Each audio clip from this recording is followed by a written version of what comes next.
Amici di Radio Guest, ben ritrovati, un buon weekend e saluto subito il nostro ospite, il sindaco di Gemona del Friuli, Roberto Revelant. Roberto, ben ritrovato. Grazie e un saluto a tutti, ciao Igor. Parleremo di Gemona, parleremo di turismo, parleremo delle attrazioni, parleremo di tutto quello che succede in uno dei principali punti di riferimento della collina del Friuli Venezia Giulia, ma prima vogliamo conoscere chi è il sindaco di Gemona, chi è Roberto Revelant. Ma sono sindaco dal 2018, ho avuto un'esperienza precedente in consiglio regionale per 5 anni e prima ancora avevo fatto il vice sindaco con il sindaco Urbani e prima ancora avevo fatto il consigliere comunale con Gabriele Marini. Diciamo che oramai una certa esperienza amministrativa è stata maturata e che credo insomma di avere un bagaglio di esperienze, di informazioni ed una cultura anche amministrativa che mi sta aiutando anche in questo mandato particolarmente complicato.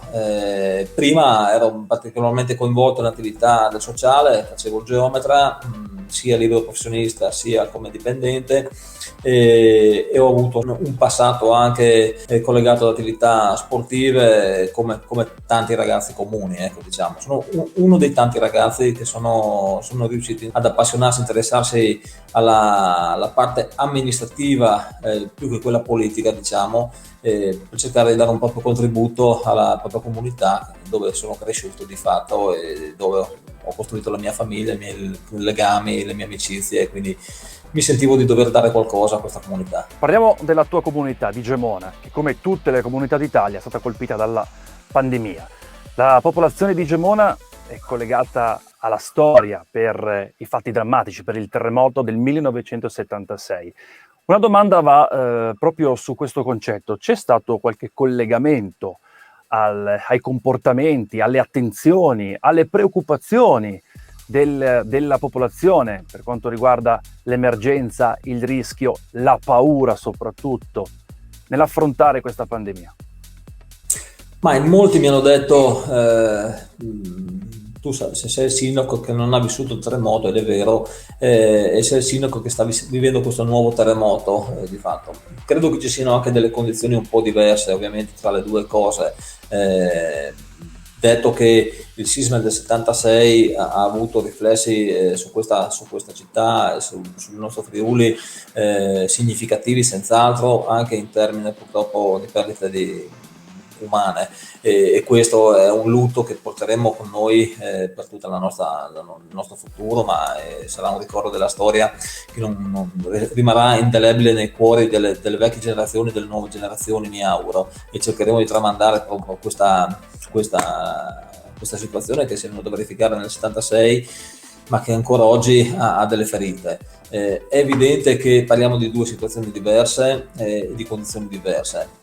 Stiamo parlando da un anno ormai di una pandemia che, se nella prima ondata non ha avuto riflessi significativi nella nostra comunità, a partire da ottobre le cose sono cambiate purtroppo, ed anche noi siamo stati coinvolti da questa ondata che ha portato vittime significative anche all'interno del nostro comune. Purtroppo devo dire in maniera concentrata nelle residenze tra virgolette per anziani, o le case di riposo o il convento delle suore, che sono stati particolarmente martoriati, e queste sono le situazioni più colpite. La comunità di fatto ha reagito bene, con grande senso di responsabilità. È chiaro che ci possono essere state delle puntuali eccezioni da parte di comportamenti magari non ricompresi o che comunque non rispettosi di quelli che erano i vari DPCM. Molto spesso ci siamo trovati di fronte ad un apparato normativo molto farraginoso in questo caso, che ha portato anche a una mancanza di chiarezza completa degli atteggiamenti e dei comportamenti da doversi tenere soprattutto in pubblico, però c'è da dire che la mia comunità ha dimostrato di sapersi ben comportare anche in queste condizioni, e sono veramente grato a tutti i miei concittadini per aver avuto questo alto senso di responsabilità. Come dire, tutto sommato i contagi nella mia città sono stati comunque limitati, purtroppo abbiamo anche in questo caso subito delle vittime, anche di persone ovviamente a noi care. Quando una persona decide di fare le vacanze in Friuli, sia che arrivi dal resto d'Italia oppure dall'estero, sicuramente passa per Gemona, sicuramente trova Gemona nella sua valutazione. Le attrazioni turistiche, quali sono? Gemona si trova praticamente al centro del Friuli Venezia Giulia, che è una regione meravigliosa, ricca, piena di attrazioni turistiche. Quelle gemonesi quali sono? Innanzitutto è bene che si inizi a parlare di turismo. Negli anni, ovviamente soprattutto quelli del post-sisma, si è pensato più ad uno sviluppo della nostra regione, del Friuli in generale, del settore manifatturiero, di diversi settori specifici, ma poco si è pensato rispetto al turismo, ma il turismo inteso come un unicum regionale. Molto spesso ci si è concentrati su dei luoghi ovviamente straordinari, penso a Lignano, a Grado, alla montagna, con dei poli sciistici importanti, però molte località anche dell'entroterra non sono state giustamente, opportunamente valorizzate rispetto alle grandi potenzialità che aveva. Ora vediamo che anche l'enogastronomia sta avendo, oltre ad essere un'eccellenza culinaria, tra virgolette, sia per quanto riguarda il food e il beverage, ovviamente sta avendo anche questo territorio colmo di vigneti e di aree veramente straordinarie. Stanno creando delle opportunità turistiche con delle accoglienze adeguate e soprattutto di livello. Anche la nostra città ovviamente si è orientata in questa direzione. Oramai i turisti sono molti di più di quelli di una volta, si spostano molto di più, si spostano per periodi sia brevi che anche abbastanza lunghi, e ci sarà anche una forma di turismo, secondo me, anche del post pandemia, che porterà alcune persone anche a trascorrere alcuni mesi lontano da casa, con l'opportunità di lavorare a distanza. Il nostro territorio, che è la nostra regione, per certi aspetti è unica al mondo e ha grandi offerte in tal senso. Gemona nel suo patrimonio è ricchissima di offerte culturali uniche al mondo, ma faccio solamente alcuni esempi. Sappiamo insomma del Duomo di Gemona con una facciata straordinaria, la statua di San Cristoforo, che credo sia la più alta al mondo. Abbiamo il santuario dedicato a Sant'Antonio, che è il primo a lui dedicato in tutto il mondo. Abbiamo la campana di Dante, proprio in questo anno a lui dedicato, che è la prima traccia della nostra regione, del grande proprio poeta. Abbiamo un unicum anche legato al registro battesimale più antico al mondo, custodito all'interno del Museo della Pieve. Abbiamo veramente delle tante eccellenze. Qui ha sede anche la Cineteca del Friuli, quindi una cosa alla volta, messe tutte assieme, veramente possono fornire un grande contributo anche al sistema culturale regionale. Sicuramente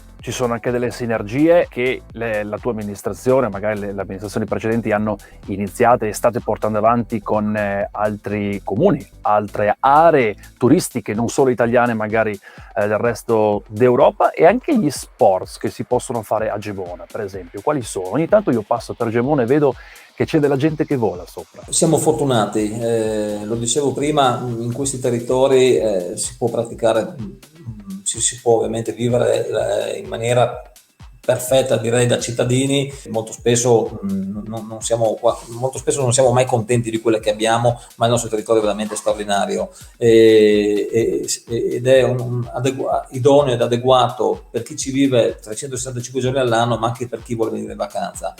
Si può praticare sport di qualsiasi tipo, di qualsiasi natura, ed anche questo è un privilegio che abbiamo. Se uno vuole andare in bici, siamo collegati dalle ciclovie, l'Alpeade in particolare, ma a breve l'FVG3, l'FVG6 e molte altre reti ciclabili ci collegano e fanno diventare Gemona un vero hub delle due ruote. Si può andare con la bicicletta fuori pista, ci sono sterrate, ci sono pendenze anche importanti per le discese, ci sono giri straordinari. Basta pensare che qui ogni anno o quasi c'è il passaggio del Giro d'Italia, quindi anche per le lunghe distanze abbiamo un territorio veramente straordinario. Ma si può fare trekking, si può fare anche, come dicevi tu prima, parapendio e deltaplano. La nostra area è candidata insomma ad essere una delle prime aree al mondo per la pratica di questa disciplina sportiva, proprio per le condizioni climatiche ed delle correnti d'aria che ci sono. Non a caso negli ultimi decenni si sono svolte diverse competizioni di natura internazionale e proprio nel 2020, ma che è stata spostata nel 2021 per esempio, si svolgerà una competizione di acrobazia parapendio acrobatico, si chiama, ma a livello mondiale, quindi ci saranno i mondiali proprio qui sul lago dei Tre Comuni. C'è il Paragliding World Cup, la Coppa del Mondo di parapendio, diverse competizioni internazionali e ora anche già da qualche anno, ma che quest'anno sono stati probabilmente confermati, sia i campionati inglesi sia i campionati danesi di parapendio ovviamente si svolgeranno nel nostro territorio. Quindi la vocazione che abbiamo e stiamo costruendo anche sotto il profilo della commercializzazione del prodotto assieme a Promoturismo in particolare, auspichiamo ci possa portare nei prossimi anni a diventare un riferimento importante sia per la regione ma anche per la nazione stessa su determinate specificità.